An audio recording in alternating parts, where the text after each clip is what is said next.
আসসালামু আলাইকুম, কেমন আছেন সবাই? আলহামদুলিল্লাহ আমি ভালো আছি। আশা করব আপনারাও ভালো আছেন।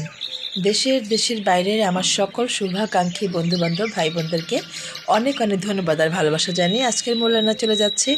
আসতেছে কিন্তু রোজা, আর এই রোজার মধ্যে কিন্তু ডিফারেন্ট খাবার খেতে ইচ্ছে করে। আমার তো মাংস খেতে ইচ্ছেই করে না। আমার একটু এরকম ভাজি হলে মন ভরে ভাত খেতে পারবো। যার জন্য আমি আজকে সেই করলার আয়োজনটা দেখাবো। চিংড়ি মাছ ছাড়া, কোনো মাছ ছাড়াই কিন্তু সুন্দর করে করলা ভাজি করে নিতে পারবেন। এরকম পাতলা পাতলা করে গোল গোল করে কেটে নেব।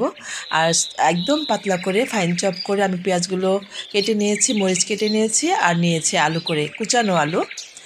এইটা দিয়ে কিন্তু আলু ভাজি করলে অসম্ভব মজা। যারা খান তারা তো জানেন, তিতা খাবারের মধ্যেও কিন্তু মজা লুকিয়ে থাকে।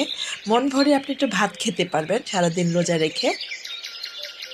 এখানে ৫ থেকে ৬টার মতো পেঁয়াজ নিয়েছি, মরিচও প্রায় ৭ থেকে ৮টার মতো নিয়েছি। আর আমি সবসময় ঝাল খেতে পছন্দ করি। আপনারা যদি মনে করেন যে ঝাল খাবেন না, তাহলে মরিচটা কমিয়ে দিতে পারেন। আমার ঝাল খাবার খুবই পছন্দ। আমি একটু করে কিন্তু অল্প সামুদ্রিক চিংড়ি দিয়েছি। এটা দিলেও পারেন, না দিলেও পারেন। তারপরেও কিন্তু ভাজি অনেক বেশি মজা হয়। আমার হাতের কাছে ছিল মাছটা, তো এই জন্য দিয়ে দিলাম। আর এখানে করলাটা আর আলুটা একসাথেই দিয়ে দিলাম। এই ভাজিটা যে কত মজা হয়, যারা খান নাই তারা কিন্তু বলতেও পারবেন এটা কত মজার, কত সুস্বাদু ভাজি হয়। আর একটু ভাত খেতে মনে যাবে। সারাদিন রোজা রাখার পরে মনে হবে তৃপ্তি ভরে একটু ভাত খাই। আর মাছ মাংস যাই থাকুক, আপনার করলা ভাজি একটু নিতে ইচ্ছে করবে। অল্প করে জিরার গুঁড়ো, অল্প করে মরিচ গুঁড়ো, অল্প করে ধনে গুঁড়ো, যে হলুদ গুঁড়ো দিলাম আমি একটু একটু করে। আপনি খেয়াল করতে পেরেছেন, হাফ চামচের মতো করে বা হাফ চামচের চেয়েও কম। এটা সুন্দর কালার হওয়ার জন্য। ভাজির মধ্যে কিন্তু বেশি মশলা যায় না। যদি অনেকে এটাও দিতে চান না, একদম সাদা ভাজিটাও ভালো লাগে, ইচ্ছে করলে কিন্তু সেই মশলাটাও আপনারা স্কিপ করতে পারেন। অনেক টেস্টি হয় এই ভাজিটা। ঢেকে ঢেকে ঢেকে ঢেকে চুলার ফ্লেমটা মিডিয়াম টু লো আঁচে দিয়ে ভেজে নিতে হবে। এতে করে ভাজিটাও সুন্দর হবে। ইভেন পানি পানি দিলে কিন্তু তিতা হয়ে যাবে। আমি ধুয়ে করলাটাও আলাদা করে রেখেছিলাম, আর আলুটাও আলাদা করে রেখেছিলাম, যাতে পানিটা পুরোপুরি ঝরে যায়। ইভেন এখন চুলার ফ্লেমটা মিডিয়াম টু লো আঁচে দিয়ে আমি ঢেকে ঢেকে এই ভাজিটাকে করে নিব।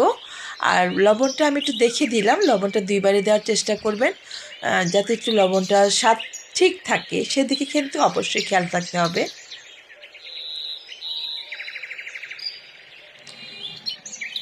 এই ভাজিটা দাঁড়িয়ে থেকে আপনাকে নেড়েচেড়ে করে নিতে হবে। এটা আসলে বেশিক্ষণ রেখে দেওয়া যাবে না, পুড়ে যাবে। এবং স্বাদের প্রতি অবশ্যই খেয়াল থাকার জন্য একটু ধনেপাতা, একটু কাঁচামরিচ আমি দিয়ে দিলাম। এটা কিন্তু একটা সুন্দর ভালো লাগা কাজ করে। আর ভালো লাগে কিন্তু। অনেকে হয়তো খেতে পছন্দ করেন না, ভাববেন করলা ভাজির মধ্যে কেন ধনেপাতা। অসম্ভব মজার হয়, খেয়ে দেখবেন। আর দেখেন, এটা কিন্তু একটুও লেগে যায়নি। আমি এই ননস্টিকি প্যানের মধ্যে এটাকে সুন্দর করে দাঁড়িয়ে থেকে ঢেকে ঢেকে ভেজে নিলাম। হয়ে গেছে আমার ভাজিটা। কতটা ঝরঝরে, কতটা মজার হয়েছে। অতুলনীয় ভাজি। করলা ভাজির কথা আসলে বলে শেষ করা যাবে না। অনেক মজার। আমি বলবো আপনারাও ট্রাই করবেন, মাঝে মাঝে খাবেন। রোজার মধ্যে একটু খেতে ভালো লাগবে। আমার মোটামুটি ভাজিটা আমি নামিয়ে নিলাম, গার্নিশ করে নিলাম। বন্ধুরা, কেমন ছিল আমার আজকের রেসিপিটা? যদি ভালো লাগে প্লিজ একটু সাবস্ক্রাইব করে পাশে থাকবেন। পাশে থাকা বেল আইকনটি প্রেস করে দিবেন, যাতে যখনই নতুন নতুন ভিডিও আপলোড করব সেটার নোটিফিকেশন সবার আগে আপনার কাছে পৌঁছে যাবে। ভালো লাগলে লাইক কমেন্ট করে শেয়ার করে রাখবেন। আর এই ভাজিটা পানি ছাড়া ভাজি, কত মজার হয়েছে। আমি বলবো আপনারা একবার ট্রাই করে দেখবেন। পানি দিবেন না, তাহলে কিন্তু করলা ভাজি কখনোই তিতা হবে না। পানি ঝরিয়ে ঢেকে ঢেকে রান্না করবেন। মূল গোপন টিপস হচ্ছে এটাকে ঢেকে ঢেকে পানি ছাড়া রান্না করবেন। অসম্ভব মজার হবে। তো যারা এতক্ষণ আমাকে সময় দিলেন, যারা ভিডিওটা দেখেছেন, করে খেয়ে আমাকে ছোট্ট করে একটু কমেন্ট করে বলবেন কেমন ছিল আজকের রেসিপি। সবাইকে অনেক অনেক ধন্যবাদ আর ভালোবাসা জানিয়ে আজকের মতো এখানে বিদায় নিচ্ছি। আমি মিনা, ফিরে আসবো নতুন কোনো ভিডিও, নতুন কোনো রেসিপি নিয়ে। সেই পর্যন্ত আপনারা সবাই ভালো থাকেন।